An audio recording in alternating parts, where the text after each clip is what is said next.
곳 모두 연간 관광객이 1,000만 명을 넘는 대표적인 대한민국 관광 도시입니다. 그리고 이 세 도시는 또 다른 공통점이 있습니다.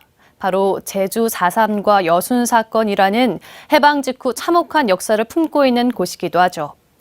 그런데 제주에는 4.3과 관련한 각종 여행 프로그램이 운영되는 반면 여순 사건의 경우에는 일반인이 쉽게 접근할 수 있는 여행 프로그램이 미비합니다. 오늘 네트워크 현장에서는 제주 4.3의 다크투어를 통해 여순 사건을 좀 더 알기 쉽게 알리는 방법을 제시합니다. 김혜정 기자가 취재했습니다. 성산 일출봉의 절경을 보며 걷는 제주 올레 일길에는 71년 전 일본군이 버린 다이너마이트가 마을에 있다는 이유로 집단 총살당한 주민들의 한이 서린 곳 우묵계 동산이 있습니다.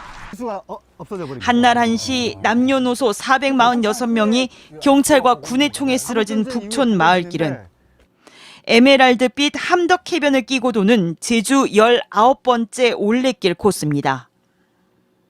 2년 전 제주에서는 4.3 70주년을 맞아 기념사업회와 시민사회단체 등을 중심으로 4.3 유적지를 기행하는 다채로운 다크투어 프로그램이 생겨났습니다.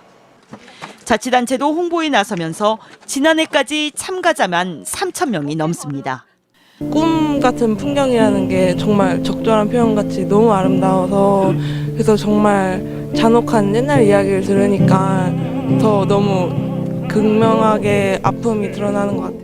4.3을 어떻게 더 많은 사람들이 기억하게 할까를 생각하니까 여행이라는 게 가장 좋은 수단이겠구나라는 생각이 들어서. 여수의 대표 관광지 이순신 광장과 만성리에도 여순 사건 유적지가 있지만 이 표지판만 덩그러니 있을 뿐 찾는 이는 많지 않습니다. 일부 시민사회단체가 유적지를 돌며 해설을 하고는 있지만 일반인들이 신청하기도 쉽지 않습니다. 4.3의 어떤 유적지들은 이제 충분히 공감대를 얻어서 그 대중화 작업도 상당히 잘 돼 있다는 생각이 듭니다. 그런데 여수하고 순천 지역에서의 여순 사건과 관련된 여러 장소들은 겨우겨우 그 흔적을 안간힘을 가지고 이제 붙잡고 있다, 이런 느낌이.